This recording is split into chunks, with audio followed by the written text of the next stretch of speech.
Bonjour et bienvenue sur cette chaîne où l'on parle de maîtrise de soi, de discipline mentale et de cette aura silencieuse que peu de gens comprennent vraiment. Avant d'aller plus loin, abonne-toi maintenant et active la cloche parce que ce que tu vas entendre aujourd'hui n'est pas une motivation passagère, c'est une manière de voir le monde. Prends une seconde, respire et écoute attentivement. Partie 1, qu'est-ce que l'aura stoïque ? L'aura stoïque n'est pas mystique, elle n'est pas non plus innée. C'est une présence qui vient d'un esprit entraîné.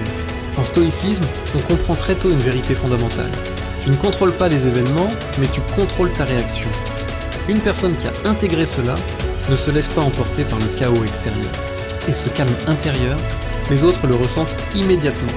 Partie 2, pourquoi le calme impose le respect ? La majorité des gens réagit. Ils parlent vite. Ils s'expliquent. Ils se défendent. Le stoïque, lui, fait l'inverse. Il ralentit. Il observe. Il choisit ses mots. Psychologiquement, ce calme crée un déséquilibre. Les gens ne savent pas à quoi s'attendre. Et ce qu'ils ne comprennent pas, ils le respectent. Le calme devient alors une forme de pouvoir silencieux. Partie 3, les piliers de l'aura stoïque. 1. La maîtrise de soi. Le stoïque accepte que la vie soit imprévisible, mais il refuse de laisser ses émotions diriger ses actions. Il ne nie pas ce qu'il ressent. Il le contrôle. 2. L'indifférence aux provocations. Les critiques, les jugements, les provocations ne parlent pas de toi, mais de ceux qui les émettent. Quand tu comprends cela, tu cesses de réagir inutilement, et ton aura s'épaissit.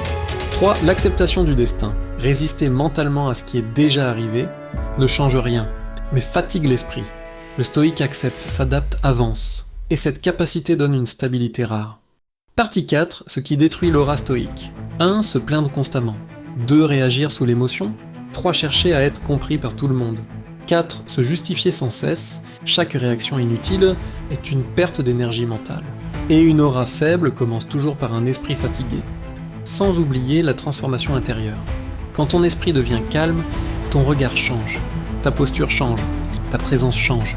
Tu ne cherches plus à impressionner. Tu n'as plus besoin de convaincre. Et paradoxalement, c'est là que ton aura devient la plus forte et puissante. Si tu veux continuer à développer cette aura stoïque, reste ici. Abonne-toi, active la cloche et apprends à devenir fort intérieurement, sans faire de bruit,